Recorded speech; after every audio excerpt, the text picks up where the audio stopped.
I joked that my neighbor should join my road trip. She said, okay, like she'd been waiting. I still remember the exact moment everything changed. It started as a joke.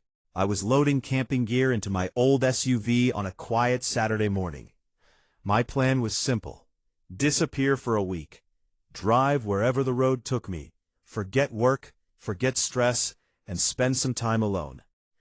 My neighbor, Emma, was watering the flowers outside her porch like she did every morning. We'd been neighbors for almost 2 years. We always exchanged polite smiles, small talk about the weather, broken mailboxes, noisy delivery trucks, and whose turn it was to trim the shared hedge. Nothing more. She was friendly, but distant. I figured she just liked keeping to herself. As I struggled to tie a cooler onto the roof rack, I laughed and shouted across the driveway, "I could use someone who actually knows how to pack." I expected her to laugh. Instead, she turned off the hose, looked at me for a long second, then smiled. "Okay, just one word." "Okay," I blinked. "What?" "You invited me." "I was kidding." "I know." She walked inside without another word. 5 minutes later, she came back carrying one backpack, one camera, one small duffel bag. "Ready?" That's when I realized she'd been waiting for someone to ask. I had about 20 chances to tell her no. Instead, I opened the passenger door. She climbed in. Neither of us knew our lives were about to change. The first hour of the drive was painfully awkward. The radio played quietly. Neither of us spoke much. Finally, she broke the silence. "You always travel alone?" "Usually." "Why?" "It's easier." She nodded. "I understand." Questions. Just understanding. For some reason, that made me curious. By afternoon, we reached the mountains. The city disappeared behind us. Fresh air replaced traffic. Emma rolled the window down, closed her eyes, and smiled bigger than I'd ever seen. "You okay?" I forgot the air could smell like this. That sentence stayed with me. Someone doesn't say something like that unless they've been trapped for a long time. That evening we stopped beside a lake. I started setting up the tent. She quietly helped without asking. She actually knew more about camping than I did. "You've done this before?" "My dad loved road trips." "You two traveled together?" "Until he died." Silence. "I'm sorry." "It's okay." But I could tell it wasn't. After dinner we sat beside a campfire. The stars filled the sky. Emma stared into the flames. "My fiancé hated camping." I looked over. "You were engaged?" She nodded. 3 years. "What happened?" She poked the fire with a stick. "He decided where we lived, what I wore, who I talked to, where I worked." I frowned. "So why stay?" She smiled sadly. "Because people don't notice control when it happens slowly." That hit me harder than she realized.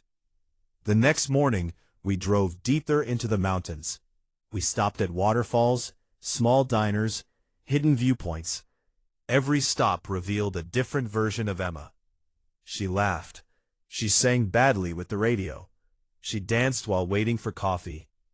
I realized the quiet woman next door wasn't actually quiet. She'd simply forgotten how to be herself. 3 days into the trip, we reached a tiny coastal town. We rented bicycles. Halfway through the ride, my chain came off. I groaned.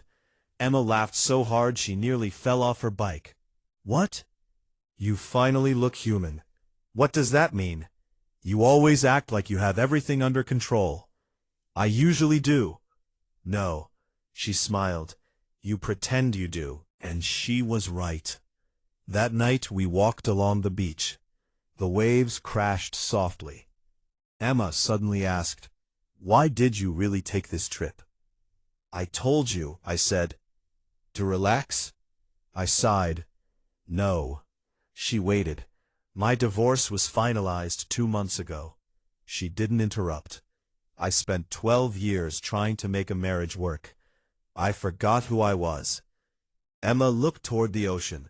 So did I. For the first time, neither of us felt alone. The rest of the trip became different.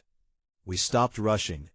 We watched sunrises, shared old stories, cooked terrible campfire breakfasts, laughed over burnt pancakes, argued about directions, lost cell service, found hidden places we'd never have discovered otherwise. Sometimes the best destinations aren't on maps. They're inside conversations. On the final evening, we returned to the same lake where we'd spent our first night. Emma skipped a small stone across the water. I don't want tomorrow. Because the trip ends? She nodded. I'm afraid I'll become that old version of myself again. You won't. How do you know? Because I met the real you. She smiled quietly. And? I like her. She looked away, blushing. So do I. We drove home the next day. Our houses looked exactly the same. But somehow, everything felt different. Neighbors watched as we unloaded the SUV. Henderson from across the street grinned. Took you too long enough. Emma laughed. Were we that obvious? Only to everyone except you.